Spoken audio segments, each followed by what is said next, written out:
আজি ৰাতিপুৱাতে ভীমকলৰ পিঠা বনাই খালোঁ। ইমান যে সোৱাদ হৈছিল, মানে ভীমকল এআখি আছিল, এআখি নহয় প্ৰায় 5টামান আৰু ওচৰৰ বৰমাজনীয়ে দিছিলে। ইমান ধুনীয়া ধুনীয়া ভীমকলকেইটা বেয়া হ'বলৈ ধৰিছে আৰু কোনো নাখায়ো ভীমকল তেনেকৈ আজিকালি।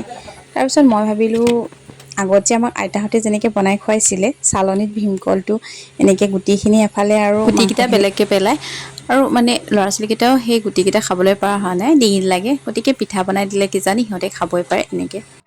আগত বাৰু আইতাহঁতে ধুনীয়াকৈ চালনী এখন লৈ লয় ন, পিঠা চলা চালনী এখনত ধুনীয়াকৈ উলিয়াই লয় গোটেইখিনি, কিন্তু মই আকৌ আজি পিহনা এখনকৈ ল'লোঁ। পিছে নোলোৱা নহয়, ভালেই লাগিছে কৰি। সেই গুটিৰ পৰা আঁতৰ কৰি দিয়া কলখিনিতে অলপ আটা দিলোঁ। আজি আটা বেছি নাছিলে, গতিকে বেচনকে দি দিলোঁ আৰু বেয়া লগা নাই, পিছে ভালেই লাগিছে দেই খাবলৈ। তাৰপিছত মোৰ সেই ফেভৰেট ফ্ৰাই পেনখন পাতি ল'লোঁ, তাতে অকণমান তেল দিছোঁ, বেছি নহয়। এইফালে চাহো বহাই থৈছোঁ ৰাতিপুৱা সময়, ৰাতিপুৱা খালী চাহ খাবলৈও মন নাযায় দিয়কচোন সদায়নো। কি আৰু বজাৰৰ বস্তুখিনিকে খাই থাকিম, পেকেটিং, আৰু কেতিয়াবা ঘৰতো এনেকৈ বনাই খালে ভাল লাগে। মই প্ৰায়ে এনেকৈ বনাওঁ, আটাই দি বনাওঁ, নহ'লে মালপোৱা, নহ'লে আৰু চুজি তুজি থাকিলে তেনেকৈ বনাওঁ।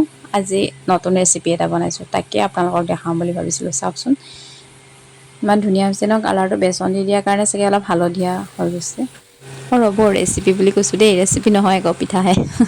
আৰু এয়া চাওক ইমান ধুনীয়া কালাৰ হৈছে, ভিতৰতো ধুনীয়াকৈ সিজিছে। চেনি তেনি নিদিয়াকৈ বনাইছোঁ, আৰু চেনিটো এনেও আমাৰ স্বাস্থ্যৰ কাৰণে হানিকাৰক, আৰু চবৰ কাৰণে এনেকৈ ধুনীয়াকৈ বনাই ল'লোঁ। চাহ বনালোঁ ৰাতিপুৱা সময়কণ, এনেকৈ চবেই মিলি খালোঁ। নিবিও খাই ভাল পাইছে পিঠাটো, কিন্তু সোণপাহীহে নেখালে।